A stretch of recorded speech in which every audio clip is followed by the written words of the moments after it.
A família do Vurdalak, fragmento inédito das memórias de um desconhecido.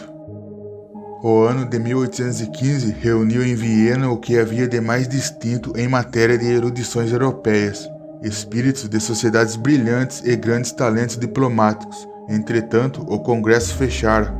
Os emigrados monarquistas se preparavam para voltar definitivamente a seus castelos, os soldados russos para rever suas casas abandonadas e alguns poloneses descontentes para levar a Cracóvia seu amor pela liberdade e obrigá-lo sobre a tripla e duvidosa independência que lhes havia sido concedida pelos príncipes de Metternich, de Hardenberg e pelo conde de Nesselrode. Como fim de um baile animado, a reunião, havia pouco tão barulhenta, reduzira-se a um pequeno número de pessoas dispostas ao prazer, que, fascinadas pelos encantos das damas austríacas, demoravam para fazer as malas e adiavam a partida. Essa alegre sociedade, da qual eu fazia parte, encontrava-se 2 vezes por semana no castelo da senhora princesa de Schwarzenberg, a alguns quilômetros da cidade, depois de uma vila chamada Hietzing. O comportamento generoso da dona do castelo, destacado por sua graciosa amabilidade e pela delicadeza de seu espírito, tornava a estada em sua casa extremamente agradável. Nossas manhãs eram dedicadas aos passeios.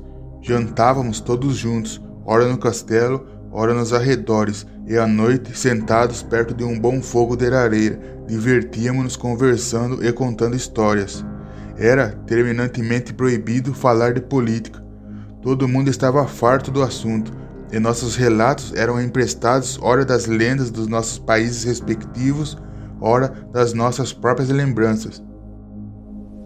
Uma noite, uma vez que cada um contara alguma coisa e que nossos espíritos se encontravam naquele estado de tensão que a obscuridade e o silêncio de ordinário só fazem aumentar, o Marquês de Urfé, velho emigrado de quem todos nós gostávamos por causa de sua alegria tão juvenil e pela maneira picante como falava de suas velhas aventuras, aproveitou um momento de silêncio e tomou a palavra.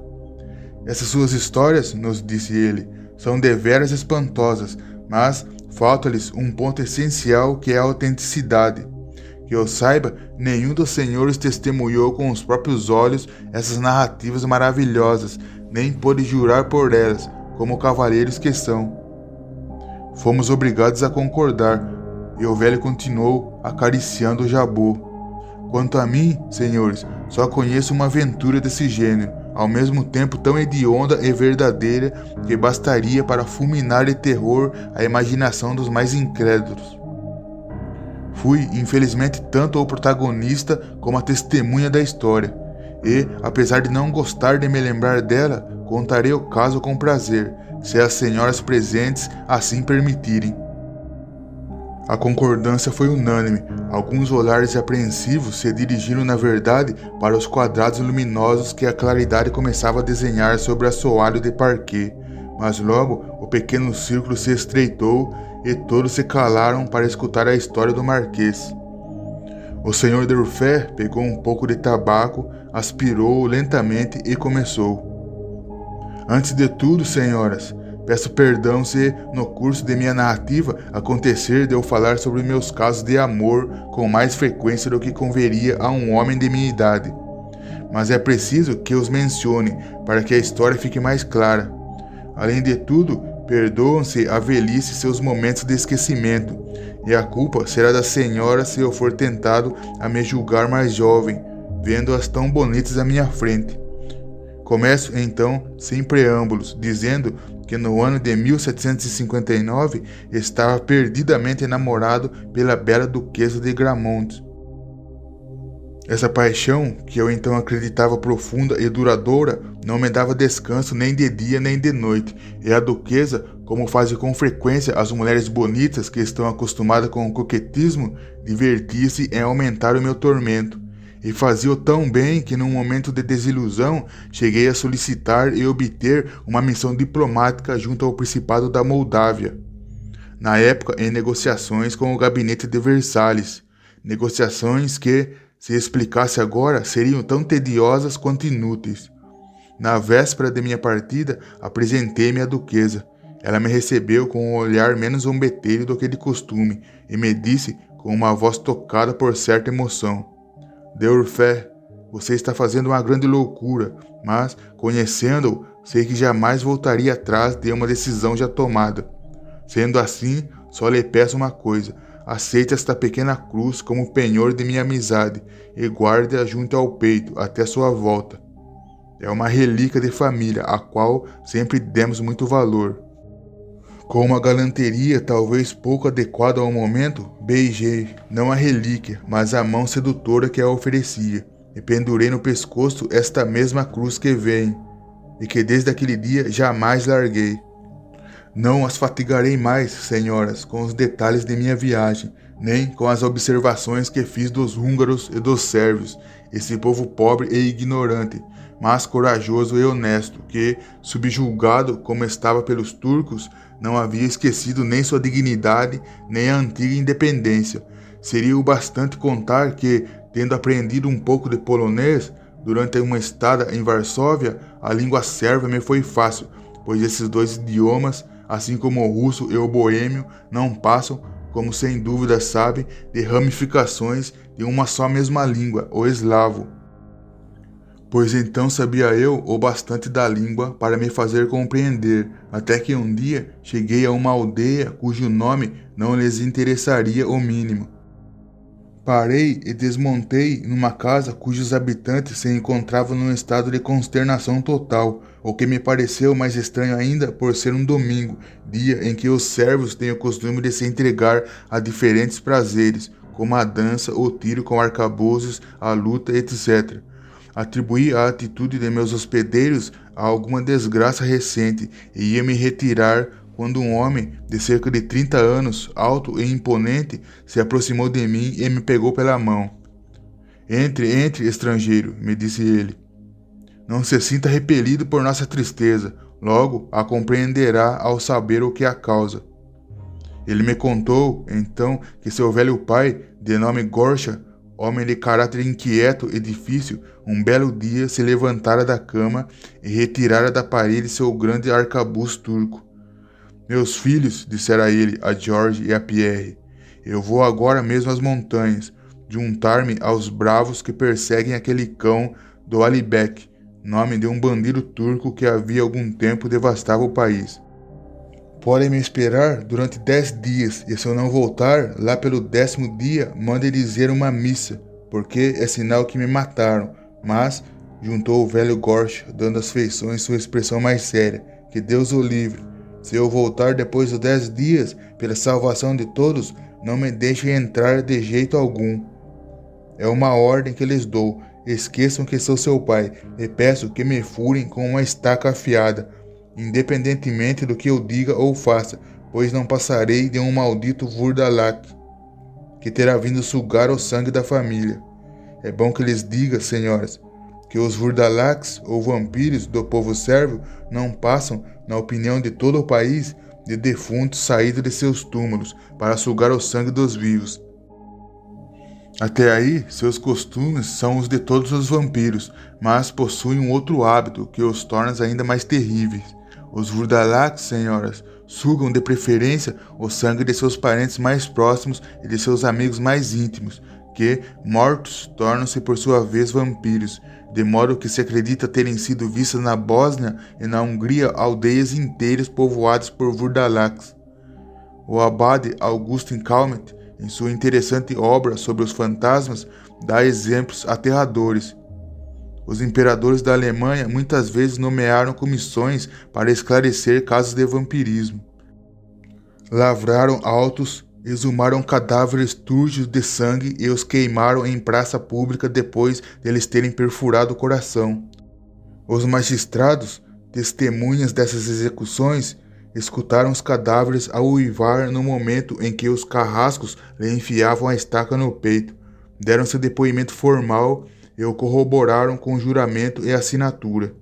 Diante dessas informações, será fácil compreenderem, senhoras, o efeito que tiveram as palavras do velho Gorsha sobre seus filhos. Os dois se jogaram aos pés do pai e suplicaram que os deixasse ir no seu lugar, mas como resposta, ele lhes virou as costas e se foi, cantarolando o refrão de uma balada antiga. O dia em que cheguei à aldeia era exatamente aquele no qual deveria expirar o prazo fixado por Gorcha, e não tive problemas para entender a ansiedade de seus filhos. A família era boa e honesta. Georges, o mais velho dos dois, tinha traços viris e bem marcados. Parecia um homem sério e resoluto, casado e pai de 2 crianças. Seu irmão Pierre, belo jovem de 18 anos, ostentava na fisionomia mais doçura do que valentia e parecia o favorito de uma irmã caçula, Zdenka, que poderia bem passar pelo modelo de beleza eslava. Independentemente dessa beleza, incontestável sob todos os aspectos, sua leve semelhança com a duquesa de Gramont me tocou logo à primeira vista. Tinha, sobretudo, um traço característico na testa que nunca encontrei na vida a não ser nessas 2 mulheres. Era uma marca que não poderia agradar à primeira vista, mas que cativava irresistivelmente depois de nos termos acostumados a ela. Fosse por eu ser muito jovem na época, fosse por essa semelhança unida a um espírito original e ingênuo, eu não havia conversado com Zdenka por mais de 2 minutos e já sentia por ela uma simpatia viva demais, que ameaçava transformar-se num sentimento mais terno caso logo eu prolongasse minha estada na aldeia. Estávamos todos reunidos em frente à casa, em torno de uma mesa repleta de queijos e tigelas de leite. Zdenka fiava sua cunhada preparava a comida das crianças que brincavam na areia. Pierre, com indiferença fingida, assobiava ao limpar seu alfange, uma grande faca curva, turca.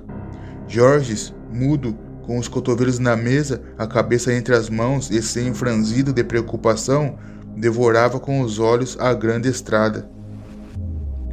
Quanto a mim, vencido pela tristeza geral, olhava melancolicamente as nuvens da tarde enquadrando o fundo dourado do céu e a silhueta de um convento meio escondido por uma negra floresta de pinheiros. O convento, como eu soube mais tarde, havia sido muito famoso por causa da imagem da Virgem, que, segundo a lenda, fora trazida pelos anjos e depositada sobre um carvalho. Mas, no começo do século passado, os turcos haviam invadido o país, esganaram os monges e saquearam o convento, de que só restavam as paredes e uma capela cuidada por uma espécie de eremita.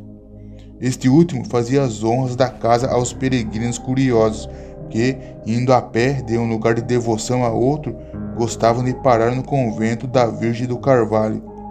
Como já disse, eu só soube disso depois, porque naquele dia tinha tudo na cabeça, menos a arqueologia da Sérvia. Como acontece sempre que se deixa voar a imaginação, eu sonhava com os tempos passados, com os belos dias da minha infância, com a minha linda França, que trocara por um país longínquo e selvagem. Sonhava com a duquesa de Gramont e, por que não confessar, com algumas outras contemporâneas da senhora suas avós, cujas imagens, sem que eu me desse conta, se insinuaram no meu coração depois da duquesa sedutora. Logo esqueci meus hospedeiros e sua ansiedade. De repente, Georges rompeu o silêncio. "Mulher", disse ele, "a que horas partiu o velho?" "Às 8", respondeu a mulher. Escutei com clareza o sino do convento bater. "Então, tudo bem", continuou Georges. "Não pode ser mais do que 7h30", e calou-se, fixando de novo os olhos no grande caminho que se perdia na floresta. "Esqueci de contar, minhas senhoras, que logo que os servos suspeitavam do vampirismo de alguém, evito nomeá-lo ou designá-lo de maneira direta, pois penso que se o fizerem, podem chamá-lo do túmulo." Assim, depois de algum tempo, Georges, ao falar do pai, só o chamava de velho. Passaram-se alguns instantes de silêncio. De repente, uma das crianças disse a Zdenka, puxando-a pelo avental: "Tia, quando é que nosso avô vai voltar para casa?" Um sopapo bem dado de Georges foi a resposta à pergunta intempestiva. A criança se pôs a chorar, mas seu irmãozinho perguntou, de um jeito espantado e medroso: "Por que, pai, o senhor nos proíbe de falar no vovô?" Outro sopapo lhe fechou a boca. As duas crianças se puseram a berrar e a família inteira se persignou. Ainda estávamos lá, no mesmo lugar, quando escutei o relógio do convento bater lentamente às 8 horas. Apenas a primeira batida soou nos nossos ouvidos. Vimos uma forma humana se destacar do bosque e vir em nossa direção. É ele, Deus seja louvado! Gritaram ao mesmo tempo Zdenka, Pierre e a cunhada. Deus nos tem na sua santa guarda, disse George solenemente, mas como saber se os 10 dias se passaram ou não? Todo mundo olhou assustado. Enquanto isso, a forma humana não parava. Era um grande velho de bigodes de prata, de rosto pálido e severo, que caminhava com dificuldade com a ajuda de um bastão. À medida que ele avançava, George ia ficando mais triste. Quando o recém-chegado se aproximou de nós, parou e passeou pela família, olhos que pareciam não ver, de tão baços e afundados nas órbitas. Muito bem, disse ele com voz cava. Ninguém se levanta para me receber? O que significa esse silêncio? Não estão vendo que estou ferido? Percebi então que o lado esquerdo do velho estava ensanguentado. Ajude seu pai, disse eu a George. E você, Zdenka, deveria lhe preparar uma bebida forte, porque está prestes a perder os sentidos. Meu pai, disse George, aproximando-se de Gorsha, mostre-me o seu ferimento. Eu sei lidar com essas coisas, posso fazer um curativo. Dizendo isso, fez menção de abrir-lhe a roupa, mas o velho o empurrou rudemente e cobriu o flanco com as 2 mãos. Saia, desastrado, você me machuca. Mas então, o senhor está ferido no peito? Gritou George, muito pálido. Vamos, tire o casaco. É preciso, estou dizendo. O velho se levantou, ereto e duro. Cuide-se, disse com voz surda. Se me tocar, eu o amaldiçoo. Pierre se colocou entre pai e o irmão. Deixe-o, disse ele. Não vê que sente dor? Não o contrarie, acrescentou sua mulher. Você bem sabe que ele odeia ser contrariado. Nesse momento, vimos um rebanho que voltava do pasto em direção à casa, numa nuvem de pó. Talvez o cão que acompanhava os animais não tivesse reconhecido o velho dono. Talvez tivesse sido levado a isso por um outro motivo. Mas, já de muito longe, ao perceber Gorsha, parou, seu pelo se eriçou, e ele se pôs a ganir como se visse algo de sobrenatural. Que diabo tem esse cachorro? Disse o velho, cada vez mais contrariado. O que significa tudo isto? Terei me tornado um estranho na minha própria casa? 10 dias passados nas montanhas me transformaram a tal ponto que mesmo meus cães não me reconhecem mais? Você ouviu? Perguntou George à mulher. Ouviu o quê? Ele próprio disse que se passaram 10 dias. Não se passaram, pois ele voltou no tempo estipulado. Vá lá, tudo bem, eu sei o que é preciso fazer. Como o cão continuava a ganir, Gorsha gritou. Quero que mate esse cachorro. Estão me escutando? George não se mexeu, mas Pierre se levantou com lágrimas nos olhos e, pegando o arcabuz do pai, atirou no cão, que rolou na poeira. E era o meu cachorro favorito, disse baixinho. Não sei por que o pai quis que o matássemos.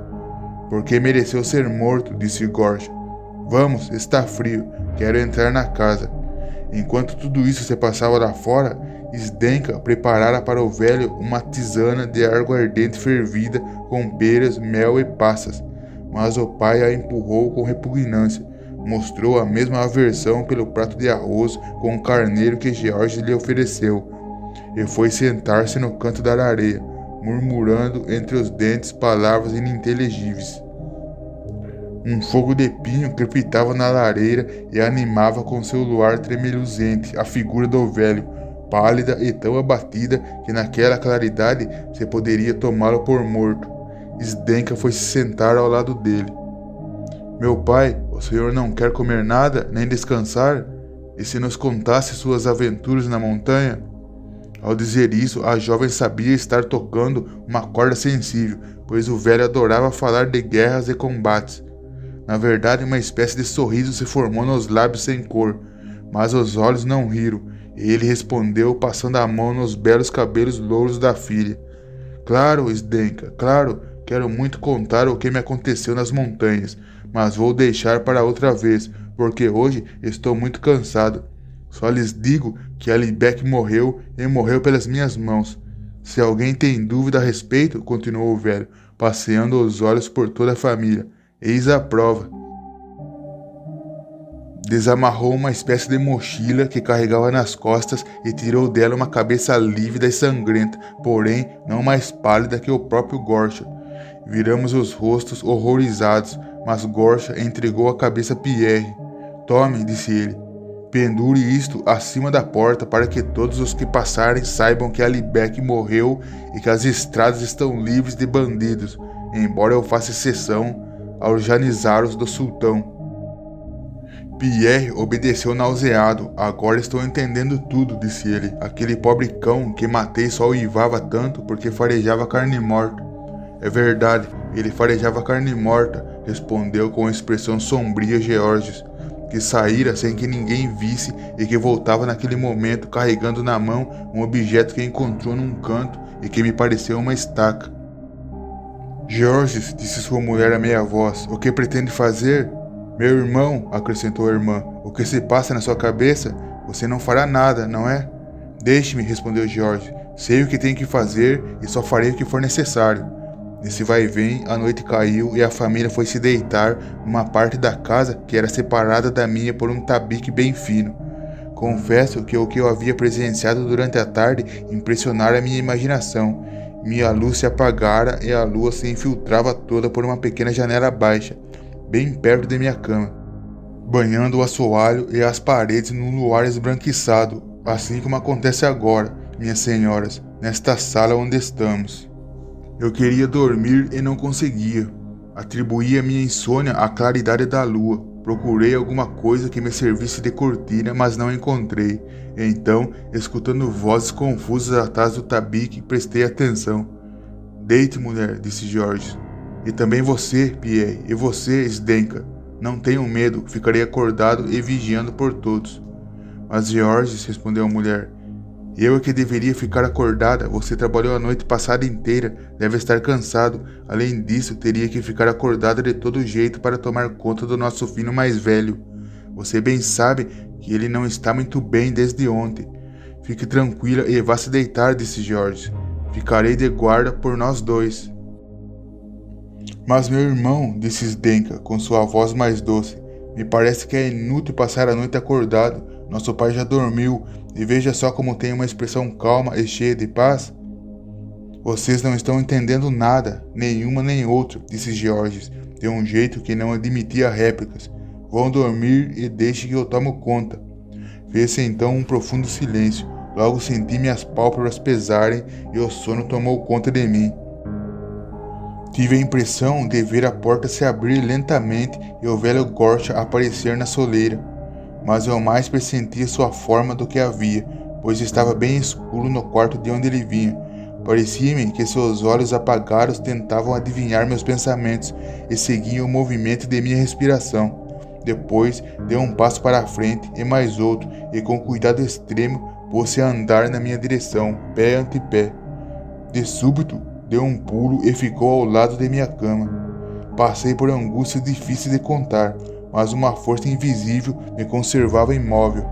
O velho se curvou sobre mim e aproximou tanto o rosto lívido do meu que acreditei sentir sua respiração cadavérica. Fiz um esforço sobrenatural e me levantei banhado em suor. Não havia ninguém em meu quarto, mas, dando uma olhada pela janela, vi distintamente o velho Gorsha, que lá de fora colava o rosto na vidraça e fixava em mim um olhar de dar medo.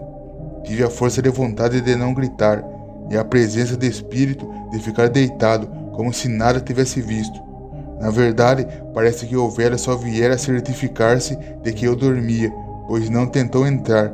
Entretanto, depois de me examinar bem, afastou-se da janela, e eu escutei entrar no quarto ao lado. George tinha adormecido e roncava de fazer tremer as paredes.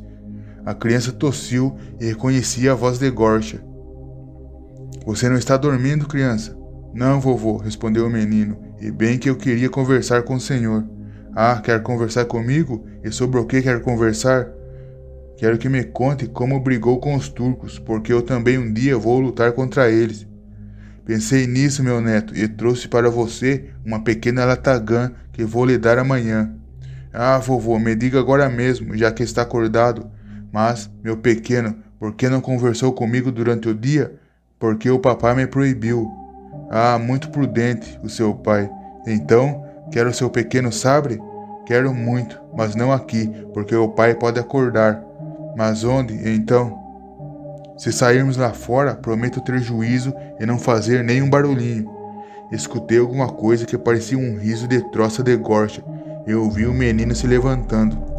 Não acreditava em vampiros, mas o pesadelo que acabara de ter mexera com os meus nervos, e não querendo que nenhum remorso viesse a me atormentar depois, levantei-me e dei um murro no tabique. Seria o bastante para acordar 7 pessoas, mas nada me levou a achar que alguém da família houvesse escutado. Decidido a salvar a criança, joguei-me contra a porta. No entanto, estava fechada por fora e os ferrolhos não cederam a meus esforços. Enquanto tentava arrombá-la, vi passar diante de minha janela o velho com a criança nos braços. Levantem-se, acordem, gritava eu com todas as minhas forças e desmontei o tabique com os meus golpes, mas somente Georges acordou. Onde está o velho? Ele me perguntou. Corra, gritei, ele acabou de pegar seu filho. Georges arrebentou a porta com um pontapé, pois do mesmo jeito que a outra, essa estava trancada por fora, e se pôs a correr na direção do bosque. Afinal, consegui acordar Pierre, sua cunhada e Zdenka. Juntamo-nos em frente à casa e depois de alguns minutos de espera vimos Georges voltando com seu filho. Havia encontrado o menino desmaiado no caminho, mas ele logo recobrara a consciência e não parecia mais doente do que antes. Pressionamos a criança com perguntas e ela respondeu que o avô não lhe fizera mal algum, que haviam saído juntos para conversar mais à vontade, mas que depois de sair de casa desmaiara, sem saber porquê, quanto a Gorcha havia desaparecido. O resto da noite, como podem imaginar, passou-se sem que ninguém dormisse. No dia seguinte, soube que o Danúbio, que cortava a grande estrada de terra a 1/4 de légua da aldeia, havia começado a arrastar no seu curso pedaços de gelo, o que sempre acontece nessas regiões lá pelo fim do outono e começo da primavera. A passagem estava impedida por alguns dias e eu não podia nem sonhar em ir embora. E na verdade, mesmo que pudesse sair dali, a curiosidade, unida a uma atração mais poderosa, me teria feito ficar. Quanto mais eu via Zdenka, mais me sentia atraído. Não sou desses, minhas senhoras, que acreditam em paixões súbitas e irresistíveis, como vemos nos romances, mas acho que há casos em que o amor se desenvolve mais rapidamente do que de costume. A beleza original de Zdenka, aquela semelhança singular com a duquesa de Gramont, de que eu fugira em Paris e que reencontrava ali, vestida com trajes pitorescos, falando uma língua estrangeira e harmoniosa, aquele traço característico no rosto pelo qual, na França, eu por mais de 20 vezes quisera me matar. Tudo isso, unido à singularidade de minha situação e aos mistérios que me envolviam, deve ter contribuído para que me amadurecesse em mim um sentimento que em outras circunstâncias talvez só se manifestasse de forma vaga e passageira. Durante o dia, escutei Zdenka conversando com o irmão caçula. O que é que você acha de tudo isso? Perguntava ela. Será que você também desconfia de nosso pai? Não ouso desconfiar, respondeu Pierre, ainda mais que a criança diz que ele não lhe fez mal algum. E quanto ao seu desaparecimento, você bem sabe que ele nunca nos deu satisfação de suas ausências. Eu sei, disse Zdenka, mas então é preciso salvá-lo. Você bem sabe o que o George é capaz de fazer. Claro, eu o conheço. Falar com ele seria o mesmo que nada, mas podemos esconder a estaca e ele não vai pensar em procurar outra, pois desse lado da montanha não há uma única faia negra. Certo, vamos escondê-la sem comentar nada com as crianças, pois poderiam dar com a língua nos dentes na frente de George. Ficaremos bem quietos, disse Pierre, e se separaram. A noite chegou sem que soubéssemos novidade alguma do velho Gorcha. Eu estava, como no dia anterior, deitado em minha cama, e a lua enchia de luz meu quarto. Quando o sono começou a embaralhar meus pensamentos, senti instintivamente a aproximação do velho. Abri os olhos e vi sua cara lívida colada em minha janela. Dessa vez quis me levantar, mas não consegui. Parecia que todos os meus membros estavam paralisados. Depois de ter me olhado bem, o velho se afastou. Escutei-o dar a volta na casa e bater docemente na janela do quarto onde dormiam Georges e a mulher. A criança se virou na cama e gemeu num sonho. Passaram-se alguns minutos de silêncio e escutei de novo as batidas na janela. A criança gemeu outra vez e acordou. "É o senhor, vovô?" perguntou. "Sou eu", respondeu uma voz surda. "E trouxe sua pequena Latagã. Mas eu não tenho coragem de sair. Papai me proibiu." "Você não precisa sair. Abra somente a janela e me dê um abraço." A criança se levantou e escutei a janela se abrindo. Então, chamando a mim toda a energia de que era capaz, saltei da cama e corri a bater no tabique. George levantou-se num segundo. Ouviu-o praquejar. Sua mulher deu um grito muito alto e logo a casa inteira estava reunida à volta da criança inanimada. Gorcha desaparecera como na véspera. À custa de muitos cuidados, conseguimos que a criança retomasse a consciência, mas o menino estava bem debilitado e expirava com dificuldade. O pobre pequeno ignorava a causa de seu desmaio. Sua mãe e Zdenka o atribuíam ao pavor de ter sido apanhado conversando com o avô. Eu não me manifestava. Enquanto isso, tendo-se acalmado a criança, todo mundo voltou para a cama, com exceção de Georges. Quando a aurora raiou, escutei que ele acordava a mulher e que conversavam em voz baixa. Zdenka juntou-se a eles e eu vi que soluçavam. Eles e a cunhada. A criança estava morta. Não descreverei o desespero da família. Ninguém, no entanto, atribuía a causa da morte ao velho Gorcha. Pelo menos não se falava nisso abertamente. George não proferia uma palavra, mas sua expressão sempre lúgubre tinha agora qualquer coisa de terrível. Durante 2 dias, o velho não apareceu. Na noite do terceiro dia, dia em que enterraram a criança, escutei passos à volta da casa e a voz do velho a chamar o irmãozinho do defunto. Pareceu-me também, por um momento, ver o rosto de Gorcha colado contra minha janela, mas não consegui distinguir se era realidade ou efeito de minha imaginação, pois naquela noite a lua estava embaçada. Acreditei, entretanto, que seria meu dever contar a Georges. Ele fez perguntas ao menino, que respondeu que realmente escutara os chamados do avô e que ouvira pela janela. Georges deu ordem severa ao filho para acordá-lo se o velho aparecesse de novo. Todos esses acontecimentos não impediam que minha ternura por Zdenka aumentasse a cada minuto. Eu não pudera de dia conversar com ela sem testemunhas. Quando anoiteceu, a ideia de minha partida próxima me cortava o coração. O quarto de Zdenka era separado do meu só por uma espécie de corredor, que dava para a rua de um lado e para o pátio do outro. A família de meus hospedeiros já fora dormir quando me veio à cabeça a ideia de dar uma volta no campo para espairecer. Ao entrar no corredor, vi que a porta de Zdenka estava entreaberta. Parei involuntariamente. Um arrastar de vestido muito conhecido fez bater meu coração. Depois escutei palavras cantadas a meia voz.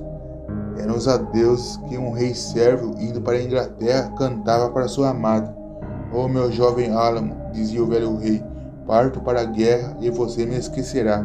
As árvores que crescem ao pé da montanha são esbeltas e flexíveis, mas são maiores que o comum. Os frutos da sorveira balançando pelo vento são vermelhos, e minha barba é mais branca que a espuma do Danúbio. E você me esquecerá, ó minha alma, e morrerei de tristeza, pois o inimigo não ousará matar o velho rei." E a moça responde: "Juro permanecer fiel ao Senhor e não esquecê-lo jamais. Se eu faltar a minha promessa, pode depois da morte vir sugar todo o sangue de meu coração." E o velho rei diz que assim seja e vai embora para a guerra. E logo a amada o esqueceu. Aqui Zdenka parou, como se tivesse medo de acabar a canção. Não me contive mais. Aquela voz tão doce, tão expressiva, era a voz da duquesa de Gramont. Sem refletir nem um pouco, empurrei a porta e entrei. Zdenka acabara de tirar uma espécie de casaquinho usado pelas mulheres de seu país. Sua blusa bordada de ouro e seda vermelha estava presa em volta de sua cintura por uma simples saia xadrez. E isso era tudo que ela vestia. Suas lindas tranças louras estavam desfeitas e realçavam os encantos. Sem se irritar com minha entrada brusca, pareceu confusa e corou ligeiramente.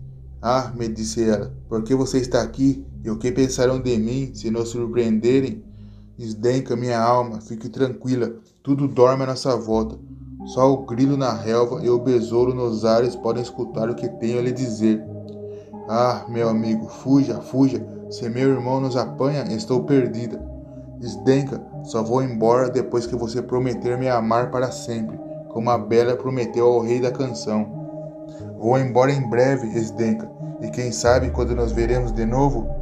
Esdenka, eu a amo mais que a minha alma, mais que a minha salvação. Minha vida e meu sangue são seus. Não me daria uma hora em troca desse amor? Muitas coisas podem acontecer em uma hora, disse Esdenka, com um ar pensativo, mas deixou a mão na minha. Você não conhece meu irmão, disse num arrepio. Tenho o pressentimento de que ele aparecerá. Calma, Esdenka, falei, seu irmão está cansado de tantas vigílias. Ficou entorpecido pelo vento que brinca entre as árvores. Seu sono é bem pesado, muito longa é a noite, e só lhe peço uma hora, e depois adeus, talvez para sempre. Ah não, para sempre não, disse vivamente Esdenka, depois recuou, como assustada com a própria voz. Ah, Esdenka, repliquei emocionado, só vejo você, não sou mais dono de mim, obedeço a uma força superior. Perdoa-me, Esdenka, e como um doido, apertei-a contra o meu peito. Ah, você não é meu amigo, disse ela, soltando-se de meus braços, e foi se refugiar no fundo do quarto. Não sei o que lhe respondi, pois eu próprio estava confuso com minha audácia. Não que em outras ocasiões semelhantes a audácia não me houvesse ajudado, mas porque, apesar de minha paixão, eu não podia esconder um respeito sincero pela inocência de Esdenka. Eu, no começo, arriscara algumas daquelas frases galantes que não desgostavam as mulheres de nossa época, mas logo me envergonhei, vendo que a simplicidade da jovem a impedia de compreender o que as senhoras que me ouvem esta noite vejo em seu sorriso já entenderam com meia palavra.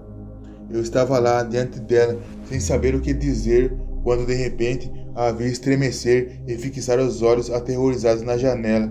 Segui a direção do seu olhar e vi claramente o rosto imóvel de Gorsha, que nos observava do lado de fora. No mesmo instante senti uma mão pesada apoiar-se em meu ombro. Olhei para trás, era Georges. O que faz aqui? Perguntou ele. Desconcertado com a repreensão brusca, eu lhe mostrei seu pai, que nos olhava pela janela e que desapareceu assim que Georges ouviu. Escutei o velho e vim avisar a sua irmã, falei. Georges me olhou como se quisesse ler o fundo de minha alma. Depois me pegou pelo braço, me levou até meu quarto e foi embora, sem dar uma palavra. No dia seguinte, a família estava reunida em frente à porta da casa, em torno de uma mesa cheia de leites e queijos. Onde está a criança? Perguntou Georges. Está no pátio, respondeu a mãe, brincando sozinho, seu passatempo favorito. Ele se imagina combatendo os turcos. Apenas pronunciara ela essas palavras quando, para nossa grande surpresa, vimos aproximar-se, vindo do fundo do bosque, a grande figura de Gorsha, que andava devagar em direção ao nosso grupo e que se sentou à mesa como havia feito no dia de minha chegada. Meu pai, seja bem-vindo, murmurou a nora, com um fio de voz quase ininteligível. Seja bem-vindo, meu pai, repetindo baixinho Esdenka e Pierre. Meu pai, disse Georges com voz firme, mas empalidecendo. Estávamos esperando-o para fazer a oração. O velho se virou, franzindo o senho. A oração, imediatamente, repetiu Georges. E faça o sinal da cruz, senão, por São Georges.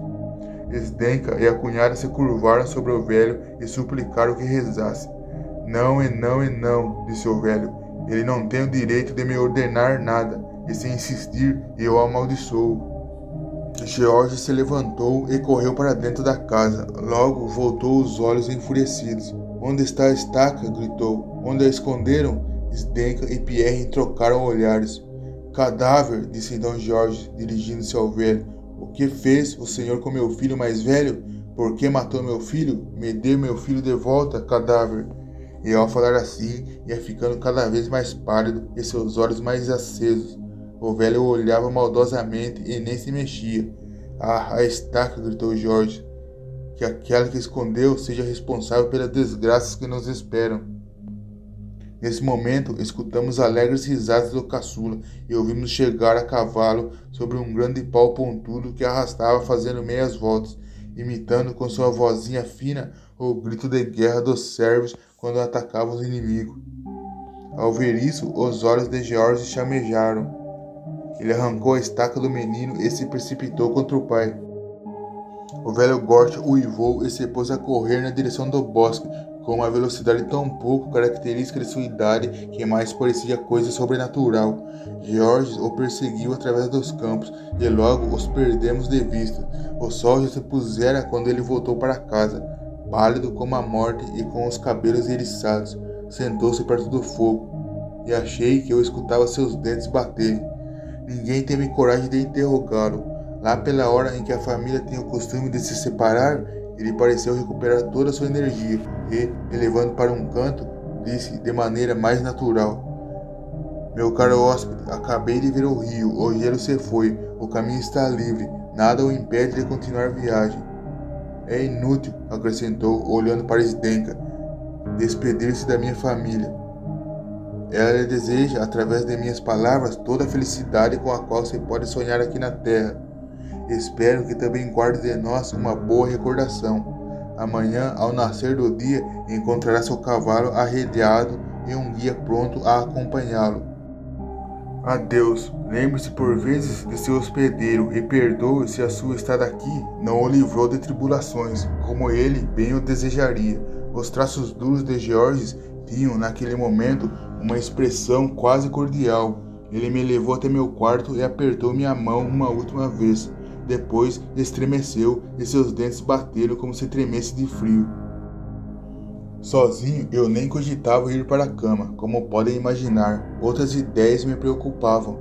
Eu amara muitas vezes na vida, tivera momentos de ternura, de rancor e de ciúme, mas jamais, mesmo ao deixar a duquesa de Gramont, sentira tristeza semelhante à que me rasgava o peito naquele instante.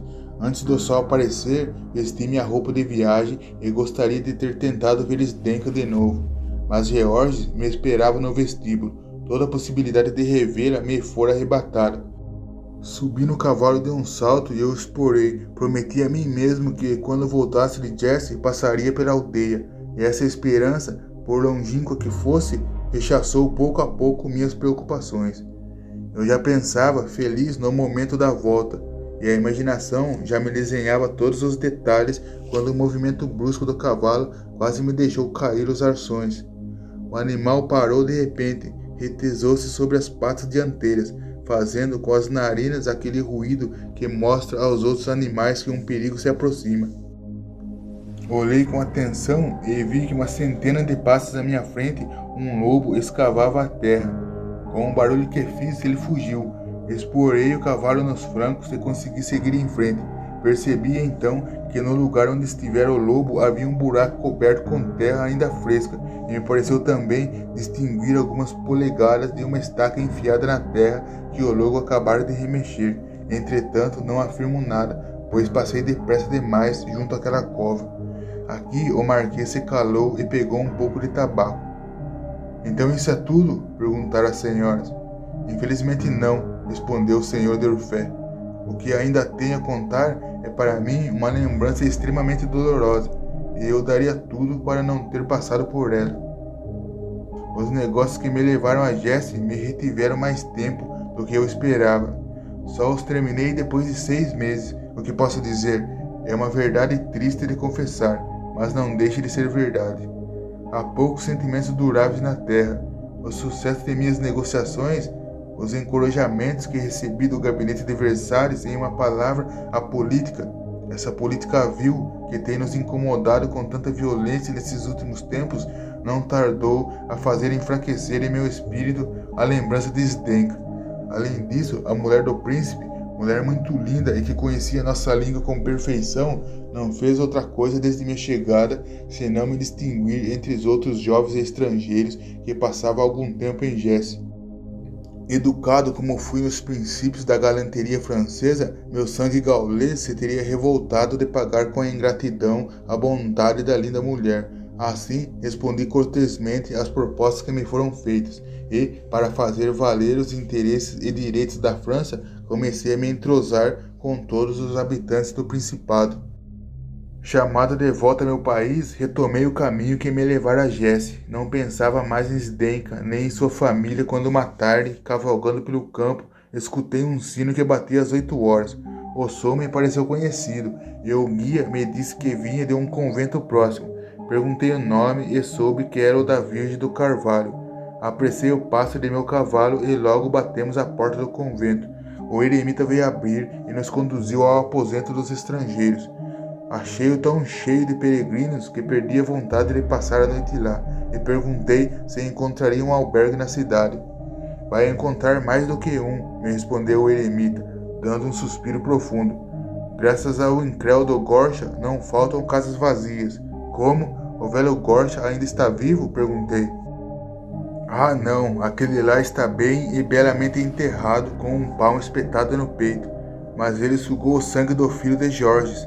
A criança voltou uma noite, chorando à porta, queixando-se do frio e querendo entrar. A boba da mãe, que o enterrara ela própria, não teve coragem de mandá-lo de volta para o cemitério e abriu a porta.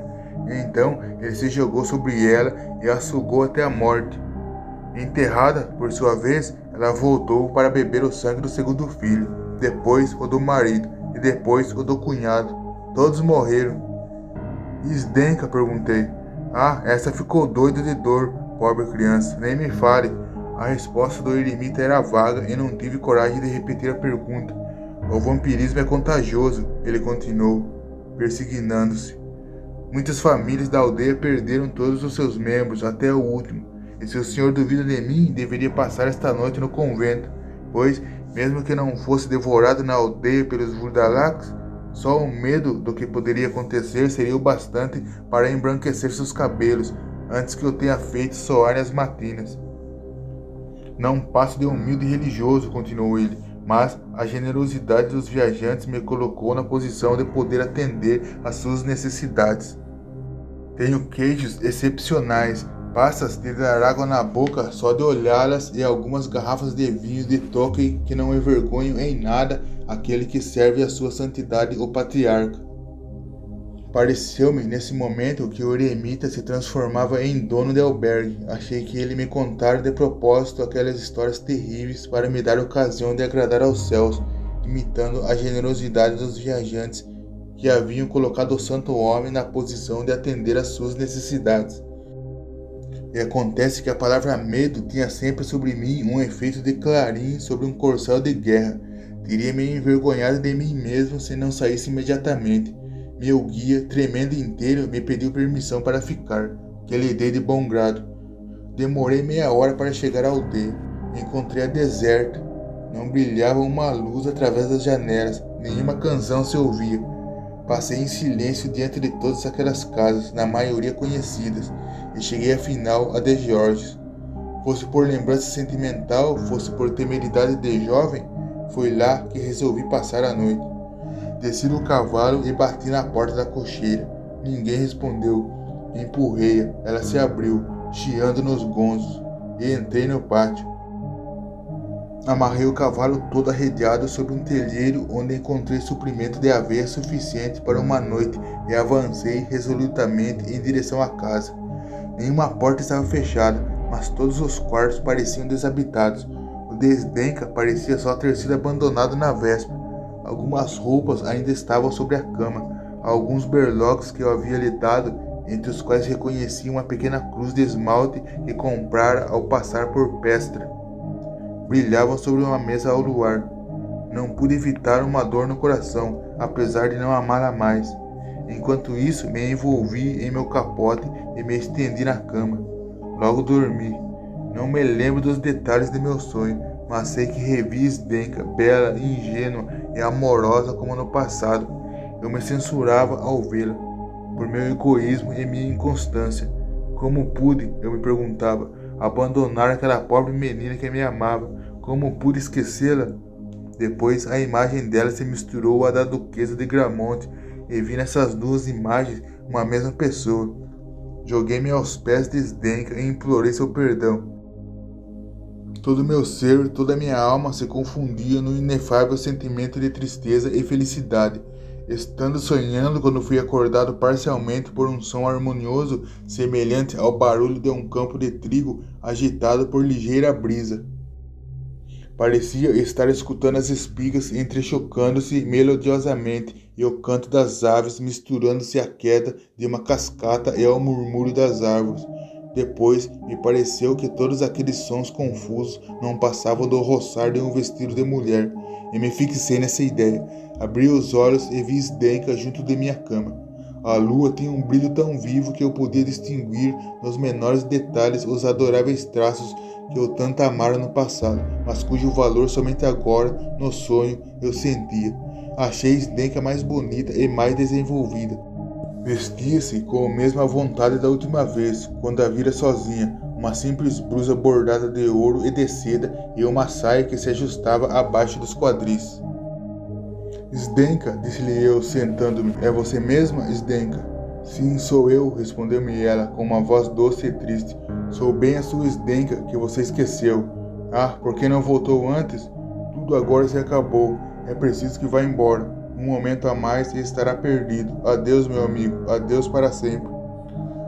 Zdenka, disse-lhe eu, você passou por muitas desgraças, foi o que me contaram. Venha, vamos ficar juntos e conversar, e isso a consolará. Ora, meu amigo, disse ela, não se deve acreditar em tudo o que dizem de nós, mas vá embora o mais depressa possível, pois se ficar, aqui estará perdido, com certeza. Mas Zdenka, qual é então esse perigo que me ameaça? Não pode me dar uma hora, não mais do que uma hora para conversar com você? Zdenka estremeceu e toda sua pessoa sofreu uma estranha mudança. Está bem, disse ela. Uma hora, assim como quando eu cantava a balada do velho rei e você entrou no quarto? É isso que quer dizer? Ora, está bem, eu lhe dou uma hora. Não, disse ela, voltando atrás. Vá embora o mais depressa que puder. Fuja, mas fuja o quanto antes. Uma energia selvagem animava sua fisionomia. Eu não entendi o motivo dela falar assim, mas estava tão bonita que resolvi ficar, apesar de seus conselhos. Cedendo assim aos meus pedidos, ela sentou-se perto de mim, conversou sobre os tempos passados e me confessou enrubescida que me amara desde o dia de minha chegada. Enquanto isso, pouco a pouco, comecei a perceber uma grande mudança em Zdenka. Sua modéstia de outrora dera lugar a um estranho abandono negligente. Seu olhar, antes tão tímido, tinha algo de atrevido. Enfim, percebi surpreso em sua maneira de ser comigo. Ela estava longe da modéstia que um dia a fizera diferente. Seria possível, eu me perguntava, que Zdenka não fosse a jovem pura e inocente que parecia ser 2 anos antes? Teria ela fingido aquela aparência de medo do irmão? Teria eu sido vítima de um logro tão grosseiro, acreditando em sua virtude fingida? Mas então, por que não me preparar para ir embora? Seria por acaso um refinamento de coqueteria? Eu que julgava conhecê-la? Que importa se Zdenka não é uma Diana como eu imaginava? Posso bem compará-la com outra divindade não menos amável e, por Deus, prefiro o papel de Adonis ao de Acteão. Se essa frase clássica eu dizia para mim mesmo para essas senhoras fora de moda, pensem, por favor, que a história que tenho o prazer de contar-lhes se passava no ano da graça de 1758. A mitologia estava na ordem do dia, e não me importava a mínima não andar à frente de meu século. As coisas mudaram muito depois disso, e não faz muito tempo que a Revolução, jogando fora as lembranças do paganismo, assim como a religião cristã, colocou no lugar deles a deusa razão. Essa deusa, minhas senhoras, não foi jamais minha protetora quando eu me encontrava na presença das mulheres, e na época de que eu falo estava menos disposto do que nunca a lhes oferecer sacrifícios. Eu me abandonava sem reservas à atração que sentia por Zdenka e corria alegremente atrás de suas faceirices. Já algum tempo se passara em uma doce intimidade quando, ao me divertir em enfeitar Zdenka com todos os seus penduricalhos, quis pôr-lhe no pescoço a pequena cruz de esmalte que encontrara sob a mesa. Ao movimento que fiz, Zdenka recuou, estremecendo. Chega de infantilidade, meu amigo, disse ela. Deixe de lado essas bobagens e vamos falar de você e de seus projetos. O embaraço de Zdenka me deu o que pensar. Ao examiná-la com atenção, reparei que não tinha mais no pescoço, como antes, uma série de medalhas, relicários e saquinhos cheios de incenso que os servos têm o costume de usar desde pequenos e dos quais só se desfazem na morte. Zdenka, disse-lhe eu, onde estão as medalhas que você usava? Perdi, respondeu ela impaciente, e em seguida mudou de assunto. Não sei que vago pressentimento, do qual não me dei conta, se apossou de mim. Queria ir embora, mas Zdenka não deixava. Como? Você me pediu 1 hora, dizia ela, e agora quer partir depois de alguns minutos? Zdenka, você tinha razão ao querer que eu partisse. Estou escutando um barulho e temo que nos surpreendam. Fique tranquilo, meu amigo, tudo dorme à nossa volta. Só o grito da relva e o besouro nos ares podem escutar o que tenho a lhe dizer. Não, Zdenka, preciso ir embora. Pare, disse Zdenka.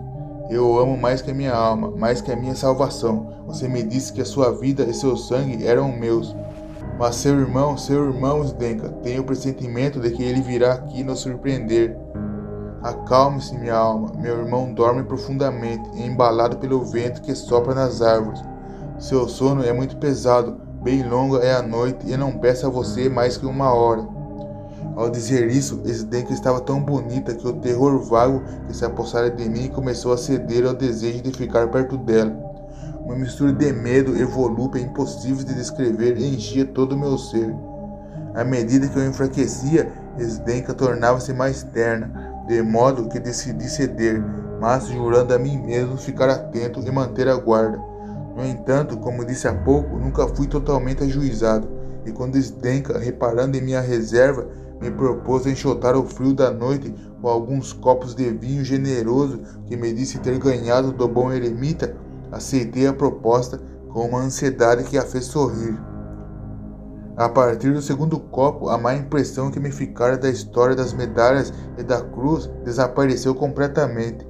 Zdenka, na desordem de sua roupa, em suas belas tranças meio desfeitas, nas jóias iluminadas pela lua, me pareceu irresistível. Não me contive mais e a apertei em meus braços. Então, minhas senhoras, aconteceu uma dessas misteriosas revelações que não saberei jamais explicar, que até aquele dia não me inclinava a admitir, mas nas quais aprendi a crer à força da experiência. O forte ímpeto com que abracei Zdenka fez entrar em meu peito uma das pontas da cruz que acabaram de ver e que a duquesa de Gramont me dera quando parti. A dor aguda que senti foi como um raio de luz que me atravessou de um lado a outro. Olhei Zdenka e vi que seus braços, apesar de sempre belos, estavam contraídos pela morte, que seus olhos não viam e que seu sorriso era uma convulsão estampada pela agonia sobre o rosto de um cadáver. Ao mesmo tempo, senti no quarto aquele cheiro nauseabundo que exalam os jazigos mal fechados. A verdade terrível se mostrou diante de mim, e me lembrei muito tarde dos conselhos do eremita. Entendi quanto minha posição era precária e senti que tudo dependia de minha coragem e de meu sangue frio. Virei o rosto para esconder de Zdenka o horror de minha expressão. Meu olhar, naquele instante, encontrou a janela e vi o infame Gorcha apoiado sobre a pontuda estaca ensanguentada, me observando fixamente com os olhos de hiena. A outra janela estava ocupada pela cara pálida de Georges, que naquele momento se parecia assustadoramente com o pai. Os dois observavam meus movimentos e não tive dúvida de que se atirariam sobre mim a menor tentativa de fuga. Fingi não vê-los e fiz um enorme esforço para continuar. Sim, minhas senhoras, continuei a acariciar Zdenka do mesmo jeito que me dava prazer antes da terrível descoberta. O tempo todo pensava angustiado num modo de escapar. Vi que Gorcha e Georges trocavam olhares cúmplices e começavam a se impacientar. Escutei também lá fora uma voz de mulher e gritos de criança, mas tão horríveis que poderiam ser tomados como uivos de gato selvagem. Eis que chegou a hora de arrumar as malas, sussurrei para mim mesmo, e quanto mais depressa melhor. Falei para Zdenka em voz alta, de modo a ser ouvido por seus medonhos parentes. Estou cansado, minha pequena. Queria me deitar e dormir algumas horas, mas preciso antes dar uma olhada em meu cavalo para ver se comeu sua ração. Eu lhe peço que não se vá e, por favor, espere minha volta. Pus então meus lábios sobre seus lábios frios e sem cor, e saí. Encontrei o cavalo coberto de escuma, debatendo-se debaixo do teleiro. Não havia tocado na veia, mas seu relinchar ao me ver me arrepiou inteiro, pois tive medo de que ele traísse minhas intenções. Enquanto isso, os vampiros, que haviam provavelmente escutado minha conversa com Zdenka, não se alarmaram. Verifiquei se a cocheira estava aberta, lancei-me sobre a sela e enfiei as esporas nos flancos de meu cavalo. Tive tempo de observar, saindo da porta, que o grupo reunido perto da casa, cuja maioria tinha a cara colada nos vidros das janelas, era numeroso. Acredito que minha saída brusca os tenha confundido, pois durante algum tempo só distingui no silêncio da noite o galope uniforme de meu cavalo. Acreditava já poder me felicitar pelo ardil quando de repente escutei atrás de mim um ruído semelhante ao de um furacão que explodisse nas montanhas. 1000 vozes confusas gritavam, uivavam e pareciam brigar. Depois todas se calaram, como de comum acordo, e escutei um atropelo precipitado, como se uma trupe de fantasmas se aproximasse em corrida desabalada. Apressei meu cavalo, quase rasgando-lhe os flancos. Uma febre ardente fazia meu sangue correr depressa nas veias, e enquanto eu me esgotava em esforços inacreditáveis para conservar a presença de espírito, escutei por trás uma voz que gritava: "Pare, pare, meu amigo! Eu amo mais do que a minha alma, mais do que a minha salvação. Pare, pare, seu sangue é meu." Ao mesmo tempo, um sopro frio roçou minha orelha e senti que Zdenka saltava para minha garupa. "Meu coração, minha alma", me dizia ela, "só vejo você. Não sou dona de mim mesma, obedeço a uma força superior. Perdoe-me, meu amigo, perdoe-me." E me enlaçando em seus braços, tentava virar-se para trás e morder minha garganta. Uma luta terrível teve início entre nós. Durante algum tempo me defendi com dificuldade, mas enfim consegui segurar Zdenka pela cintura com uma das mãos, enquanto com a outra agarrava suas tranças, e, me apoiando com força sobre os estribos, joguei-a por terra. Imediatamente minhas forças me abandonaram e fui dominado pelo delírio. 1000 imagens loucas e terríveis me perseguiam, rostos contorcidos. Georges e o pai margeavam a estrada e tentavam cortar meu caminho. Não conseguiram, e eu já me alegrava quando, ao me voltar, percebi o velho Gortia, que usava sua estaca pontuda para dar pulos como fazem os montanheses tiroleses quando querem saltar abismo. Gortia também ficou para trás. Então sua nora, que arrastava os filhos atrás de si, jogou-lhe uma das crianças, que ele recebeu com a ponta da estaca, servindo-se dela como de uma balista. Jogou a criança com toda a força em minha direção. Evitei o golpe, mas, com um instinto de verdadeiro bulldog, o sapinho grudou no pescoço de meu cavalo e tive a maior dificuldade para me livrar dele. O outro menino me foi mandado da mesma maneira, mas caiu na frente do cavalo e foi esmagado. Nem sei mais o que ainda vi. Só que quando voltei a mim era dia claro e me encontrei deitado na estrada ao lado de meu cavalo moribundo.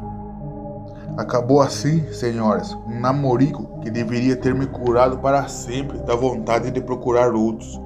Algumas contemporâneas de suas avós poderiam lhes contar se me tornei mais ajuizado com o tempo. De todo modo, estremeço ainda a ideia de que, se tivesse sucumbido a meus inimigos, teria me transformado também em vampiro. Mas o céu não permitiu que as coisas chegassem a esse ponto, e longe de ter sede do sangue das senhoras, só lhes peço, velho como estou, que aceitem que eu derrame meu sangue a seu serviço.